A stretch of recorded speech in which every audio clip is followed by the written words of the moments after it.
Okay, so for the next part of the audio-visual presentation, I want to provide you with an understanding of how we might connect the food systems idea to thinking about the global food system as it exists, particularly in the context of our concern with global sustainable development. And I wanted to focus on those two components of the food system, so the drivers that are creating the food system as we know it today, and also the outcomes. I'm very aware that you will probably already have quite a lot of knowledge about the nature of the global food system. So some of these things that I'm going to present, you will have familiarity with.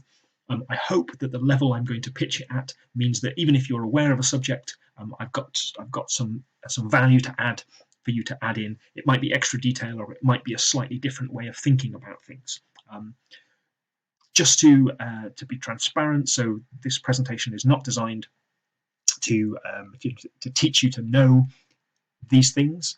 It is designed to provide a very rapid sketch, an overview, and we will then plug in further knowledge, more detailed knowledge into this kind of framework as we go forward in the module. So that's the way I'd like you to approach this. Hopefully, essentially what I'm saying is sit back and relax, still be engaged and hopefully interested, but don't feel like you need to be trying to know all of this.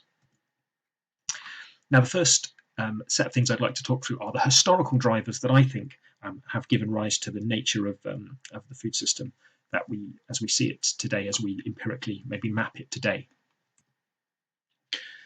I think a fundamental issue for the whole of the global sustainable development agenda is that of human population sizes and concentrations. So here we can see a graph drawn from the UN Population Division, which records empirically observed global population levels and projections into the future.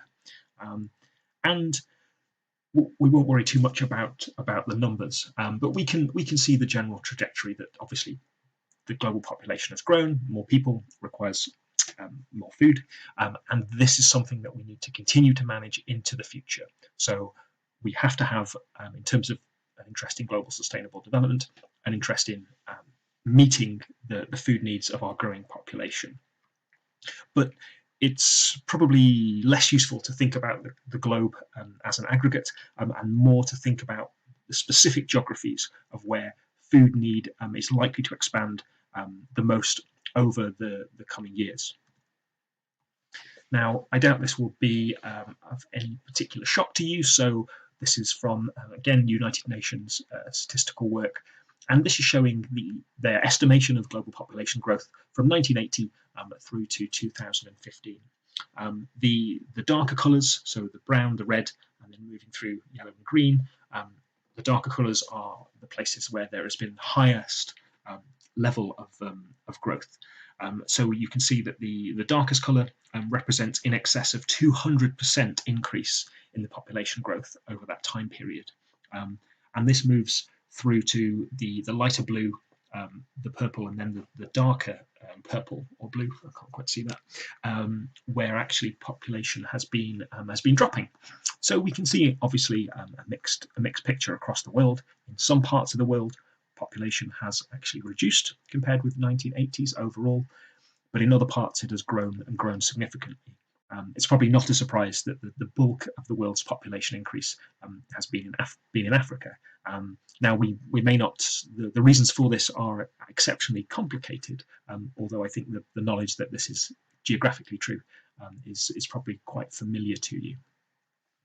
So obviously, as practitioners of global sustainable development, cognitive of the idea of the aspiration to reduce hunger and meet food needs, we have to think in a geographically specific way. Where is the food need going to be? Another big driver of the current global food system, I would say, is the category of technology. Now, you may recognize this graph from environmental principles, although also possibly not, because I'm not sure if I was able to provide the particular lecture for you. So this provides us with, so on the solid black line is the global population from about 1900 through to just after 2000. And this aims to chart the influence of the Haber-Bosch nitrogen process. Now this, I think, yeah, you will remember this, hopefully, is the way we produce synthetic fertilizer. So to make nitrogen available for expanding crop yields. Now the dotted line, you'll remember, or the sort of the bold dotted line, is an estimation of where the world population would be if we hadn't developed that process. As you can see, that's sort of about halfway down, and just after the year 2000 finishes below 30%. And then you have the lighter dotted line, which is the global population as has been possible.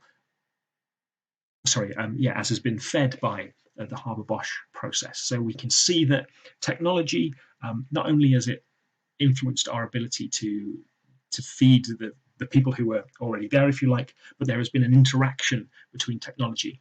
Because we have been able to feed more people, the global population has been able to grow in a more intensive way. So this is something that's been relevant in the past and will of course be relevant into the future. I would say that it's very relevant to think about the nature of the global food system in the kind of the structural economic context. Now, I would say that the modern development, post-industrial revolution to now, the early part was characterized by industrial development and by the growing development of a capitalist system. Capitalism is essentially characterized by the accumulation of capital. So we have many people in our world who the theory understands as being motivated by the accumulation of capital, not obtaining just enough financial resource to meet their needs, but an excess of that can be invested in doing another activity that will increase financial income to a greater level. Again, not because this is necessary to meet basic needs or just to meet desires in terms of consumption, but to then package together to invest in another activity, and so on and so forth. Capitalism, of course, is also characterized by wage economies. So, as we will do a little bit later, we've moved from a world in which people essentially have quite self-focused livelihoods, growing and producing food for themselves, and that's basically all they do every day, to a system in which very few people in the more arguably modern world do that. And in fact, what they do is they sell their labor to other people as part of the capital accumulation process, and then in return they buy their food. So this has been an important change, and it structures so many things about the way that the food system operates. Now, you'll notice in the title that I have the word financial as well, because I believe that beyond capitalist development that came with industrial development and manufacturing, etc., we then have this extra layer that slowly builds on top, which is the growth of the financial system. So a whole sector dedicated to the allocation and moving around of financial resources to facilitate capitalism. And I would argue that sort of capitalism takes off heading in an upwards directory of capital accumulation with some basic technologies. Once finance becomes more sophisticated, we get more sophisticated financial tools. Insurance would be a really good, although foundational example. It allows an intensification of the upward growth of capitalism, if you like, and therefore capital accumulation. So I would say we absolutely have to understand this context if we are to understand the global food system today. Something that's strongly related, I mentioned that historically all people in the world were producing their own food, pretty much. But we have now reached a situation in which the global production of food is controlled by a very narrow range of actors and of profit-motivated companies working within the broader capitalist political economy. Now, I wouldn't like to vouch for the rigor of this image. I don't know where the underlying research comes from, but I think it's indicatively evidently true that the few corporate companies in the middle have ownership and control over all of the food brands from across the world that you can see in the smaller icons and smaller brand logos. If we do not appreciate this, we will struggle to understand the global food system, because this helps us understand the actors that are structuring the current nature of the global food system, and therefore helps understand some of the actors that have perhaps the most power to make changes if they are given the right set of incentives, regulations, and the political sphere of the food system is calibrated in a way that gives us the outcomes we want. So this is really important. But again, as I say, like, I wouldn't vouch for the specific rigor of the details here, but there is definitely literature that underlies this. I want to talk a little bit about policy drivers, and I think there's a really interesting narrative in here that's really important to understand for us to think about why the food system is the way it is, some of the problems that arise, and some of the interventions that might be necessary. Now, it was the 1940s when the United Nations drew together, I think it's the first global conference on food and agriculture. So this is the kind of moving into the post-World War II growth of globalization of institutions, growth of the idea of international development and cooperation, and the collective global endeavour to improve welfare of humans everywhere. And part of this story is this comes into the growth of sustainable development. But in terms of food, I think it's useful to pick up on the idea that this conference was about having secure, adequate, and suitable supply of food for everyone. So this was the foundational agenda in the 1940s. As a way to help realise that in the 1950s, there was a move to thinking about the geographies of food production and food consumption to transfer agricultural and food surpluses from one part of the world to the other. This develops the idea of food aid. So countries that had food surpluses, so US and Canada, would look to transfer them through to the developing world. Now, while this seems to make sense, for those of you who've maybe already thought about this, or for those of you who haven't, thinking about the systems idea, no one was applying systems thinking at this time, and therefore there were an awful lot of very negative, unforeseen consequences. For example, you get the process of you get transfer of food surpluses to the developing world, which means that the whole food system orientates itself around the supply of these essentially free food supplies coming in. Now, this creates a very difficult situation for those people who are trying to make a livelihood out of producing and selling food. So in many cases, what was seen is the overall supply of food didn't necessarily increase that much, but there was a substitution effect. The livelihoods of food producers were lost because they were getting substituted for by free supplies of food coming in from the outside.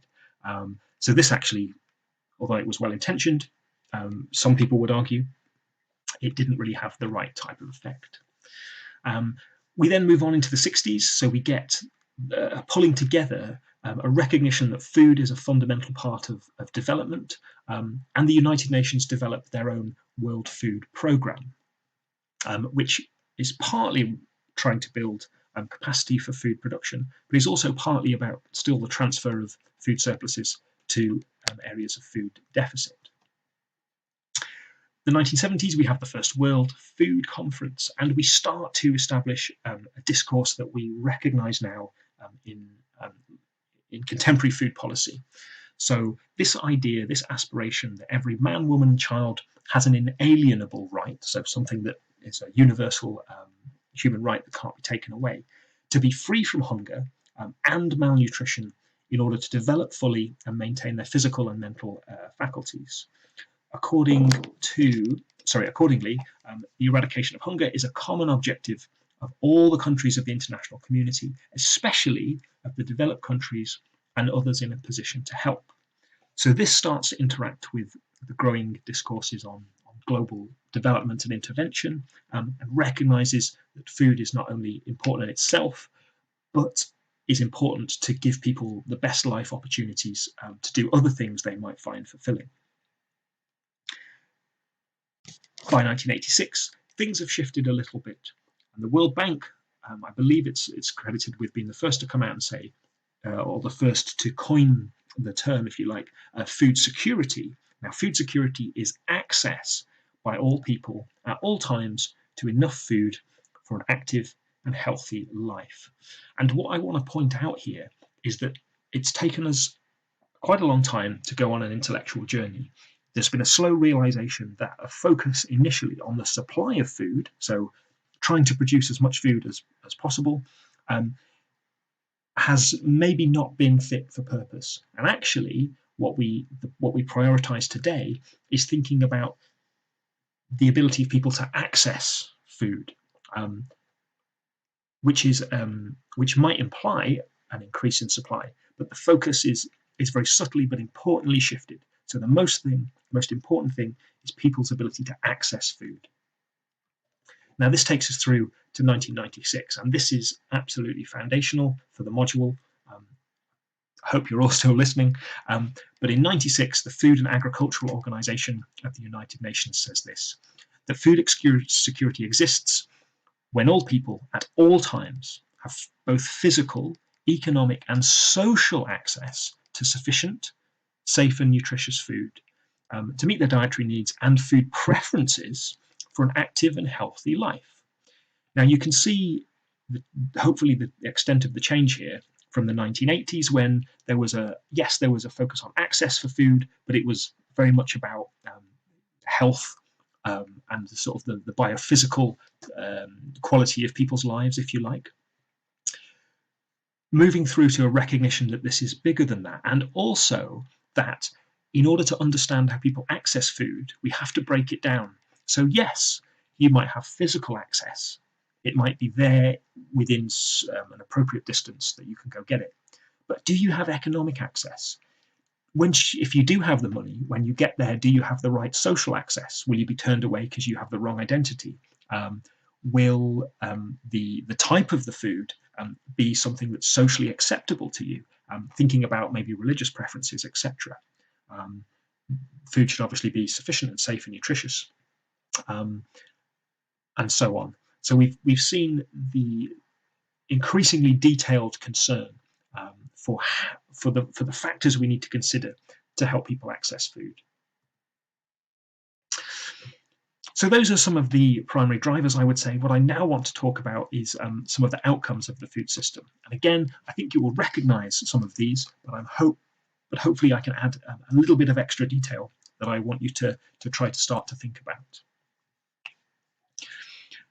Now, the first is the statement about the degree of issues that we face in terms of our global food system. So we have two quotes here that sum it up.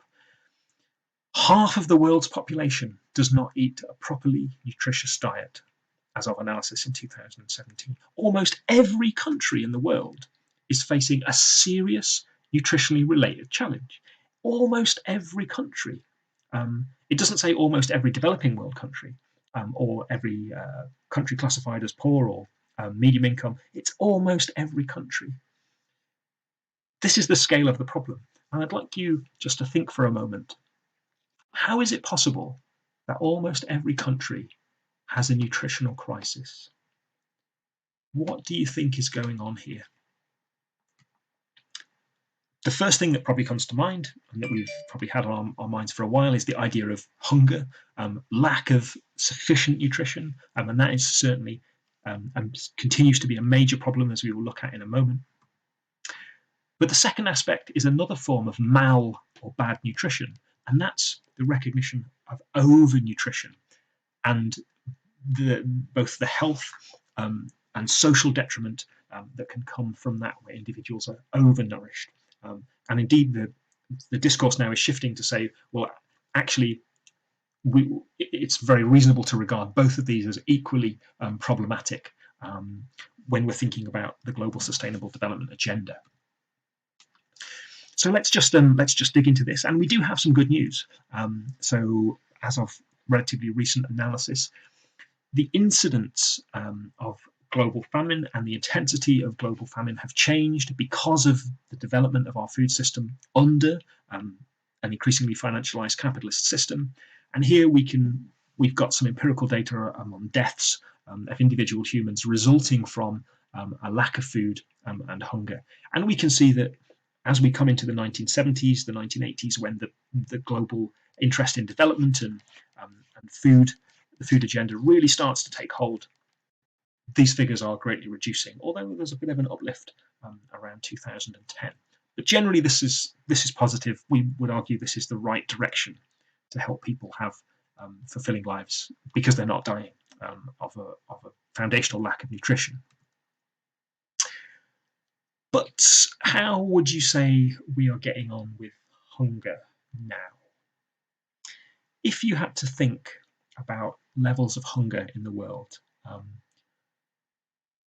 would you say they are continuing to fall and it's just a matter of time pushing in the right direction? Would you say that this is something that's maybe plateaued and now we're stuck at a certain level, that there are just a certain percentage of the population that we just can't seem to feed appropriately? What do you think? Unfortunately, the news is really upsetting. So, data here from this year. This is from the Food and Agricultural Organization. Sorry, my citation has got cut off. But from 2005 through till about 2015, the general trend in terms of the numbers of undernourished people in the world, as best we had data for, were falling. Unfortunately, as of about 2015, that number has started to increase. The extent of the change now, around 2018, 2019, is that we are starting to see a uplift in both the numbers of people who are undernourished, and also, as the blue line records, as a percentage of the global population. Now, something that's particularly contemporary to this, the incidence of conflict is a huge problem, and of course, most recently, the global pandemic of COVID-19 has had a significant impact on a lot of food systems, to mean that the amount of food produced is reducing, or has been compromised as population has continued to grow.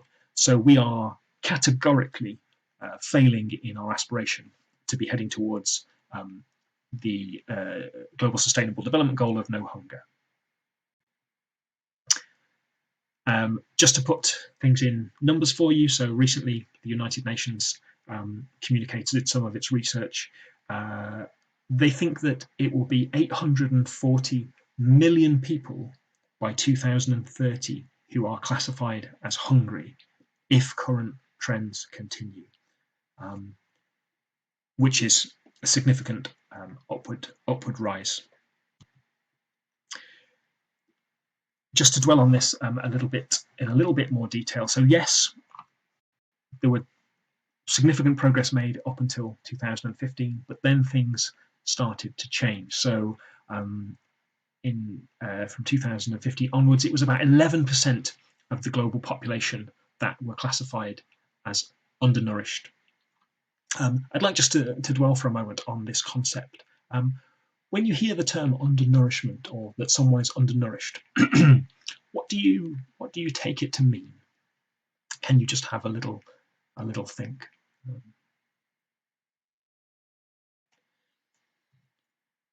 Drawing from the literature, so undernourishment is a state in which dietary energy consumption is less than a predetermined national threshold required to conduct sedentary and light activities. Now, I'd like you to just have a look a little bit longer at that definition and to just try to ask some critical questions about it. Are there any concerns that you have that arise from that definition? So my first question would be, well, nationally determined threshold or level sounds like it could be a bit complicated. Maybe countries have different thresholds, and indeed, in many cases, they do. So maybe this isn't necessarily the best universal picture, because maybe if I was a government choosing my threshold for what counted as undernourishment, I might be inclined to choose a threshold that was lower rather than higher, because that would make me look better, because I could say there are less undernourished people than actually maybe in reality there are. The second aspect that I find particularly concerning around this is that the threshold, even where it is set rigorously and with full ethical commitment to transparency, it's set at a level of nutrition required to conduct sedentary or light activities. Now, sedentary is basically sitting around not doing anything, and light activities. As you know, our world is full of people whose daily lives are characterized not by sedentary and light activities, but by very intense, very energy intensive, and very heavy activities. Take being a small farmer yourself. Being a small farmer in a developing world country like Malawi, where I've worked, is incredibly hard physical work. So the idea that you are only undernourished if you're getting enough energy to do very light activities, I think is failing to capture the full extent of the problems that we see in our world. The lack of alignment between nutrition and the daily realities of the needs of people. So there's a serious conceptual problem here. Now things have changed a little bit since the first quote from 2017. The Food and Agriculture Organization have rethought about the way that they are counting the prevalence of undernourishment in China, and actually, the figures have been revised. So the latest suggestion is that it's about 8.9% of global population that's undernourished, but that still represents the same empirical value of numbers of people that are undernourished. So basically, we need just to retrospectively change our understanding of the past. But yeah, it's around now 8.9% of people. But if we dig into the category of people, and we have a think maybe about children. So again, from the most recent report, so this is data from last year, 2019. So we've got 21.3% of children under 5 years of age are stunted. So their height and their growth is not what would be expected as against the profile of a child who is adequately nourished for expected growth and physical development. So if you think about 21.3%, let's be generous and let's say let's round it to 20%. Now think about your class size. I'm not quite sure what it's going to be yet, but think about how many people that would mean. 20%. Imagine, translate it back. So 20% of the people you know, if you were globally representative, would be physically stunted because you hadn't had enough food. 6.9% of your classmates would be what's categorized as wasted. So at a level of kind of body mass index way below a critical threshold. But by the same token, there are 5.6% of people in your class, if you were children of the world, would be overweight.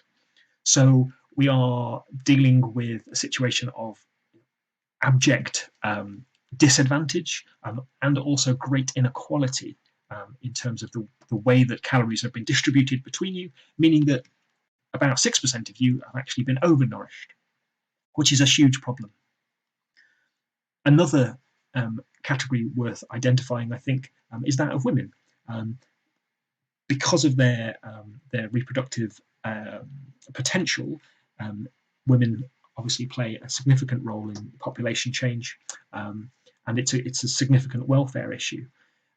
Data hasn't been updated most recently, but it's still considered to be the case that a third of women who are of reproductive age, taken from the global scale, they suffer from anemia, which means that should they then become pregnant and have children, there is a serious health risk to both them and to the development of their children subsequently.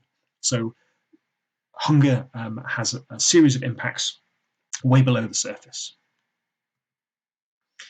If we look at the distribution of the prevalence of hunger from data from 2019, we can probably see patterns that we might expect. So the blue countries have less than 2.5% of their population who would be classified as undernourished, moving again through to the dark red colour. Grey countries are those countries for which there is no data.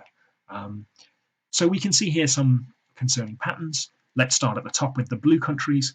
Even in the richest and most developed countries in the world, there are still people who don't have enough calories for a sedentary or light set of activities on a daily basis. And that has to be a national scandal for those countries, an absolute disgrace as a representation of how supposedly developed these countries are, especially as we will see later, compared with other things.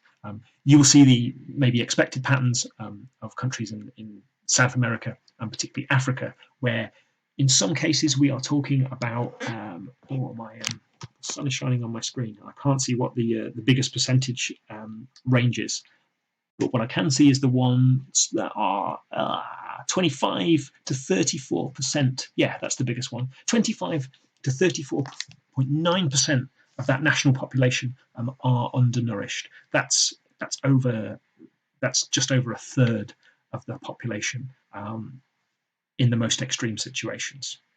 So these are the geographies of hunger as we need to be addressing them today. We can also look at a more short-term need. So this map shows us the numbers of food insecure people who are characterized by global authorities as being in urgent need of action. So this is kind of areas that are either in what will be defined as a famine period or very close to that being the case. And as we can see, in some cases, it is in excess of 2 million people in a country who are in urgent need of nutritional intervention to save them from some sort of crisis state. A lot of these countries are characterized by conflict. So again, it's maybe less to do with the production of food, but it's more about the people's ability to access this food, because maybe violent conflict is preventing it. Although, of course, violent conflict can also dramatically undermine food production in the first place. Let's think now about the other side of malnutrition. So this map, data is quite old. I couldn't find anything more recent, unfortunately. But this is a world map of overnutrition. And we can see that the darkest colour here represents in excess of 30% of the national population being classified as overnourished. So this is the prevalence of obesity, and obesity is people who have a body mass index of greater than 30.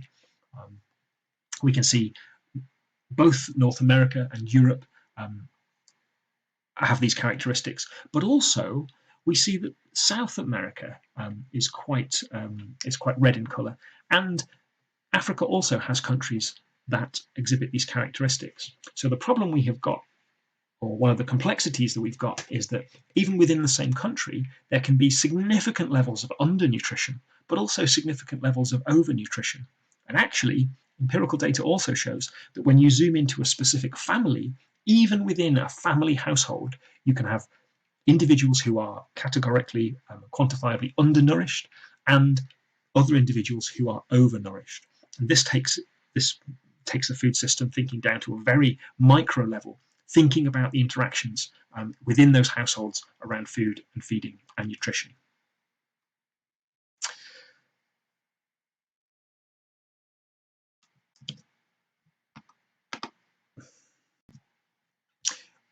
On the plus side, at the global aggregate level, it's important to say that food production has continued to expand. So the graph on the right-hand side shows us the changes in the tonnage of food production produced from the 60s through to 2012, broken down by geographical area.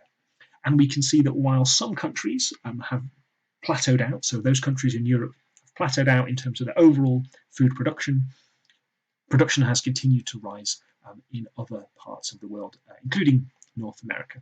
And the green line, as an average, we see that food tonnage continues to expand because of all the factors that we've been talking about in terms of the drivers. If we zoom in on picking cereal production and utilization, so we take data from the most recent Food and Agricultural Organization analysis, we can see here that the orange line across the years represents production, the yellow line is utilization, and therefore the bar graphs show us the food stocks or the food buffers that are available. And obviously we can see that in general production has remained higher than consumption. Although of course we can see, as in 2012-13 and 2018-19, in some cases utilization grows above production, and therefore we start to eat into buffer stocks that are stored in various points around the world. In terms of cereal, I would say this is we are generally looking at a positive situation. So food production continues to expand, and we continue to have a global buffer stock.